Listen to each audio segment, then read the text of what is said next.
Wanangu wako Marekani, wanasoma, wanakula bata. Mimi niko hapa, twendeni kwenye mapambano, watu wapigane ngumi. Ndivyo unavyomaanisha? Andamaneni, tushike dola, tupole haki zenu. Tumeshituka.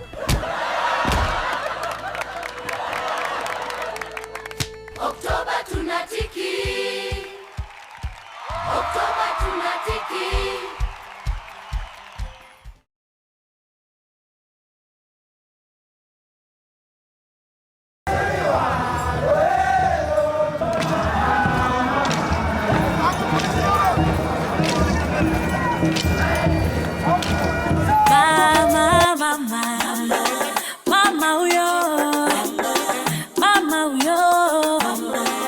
Utunzaji wa amani, utulivu na usalama ndani ya nchi yetu ni jukumu letu sote.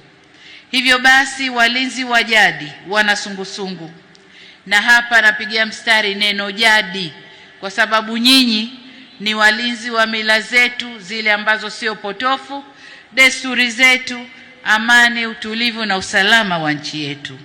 Nyinyi ndio walinzi wa mambo yote hayo. Hivyo tushirikiane ipasavyo na viongozi wetu na askari polisi katika utunzaji wa amani katika maeneo yetu. Hususan katika kipindi hiki, sote tuwe macho, tuwe walinzi wa wenzetu na tuwe walinzi wa jamii zetu.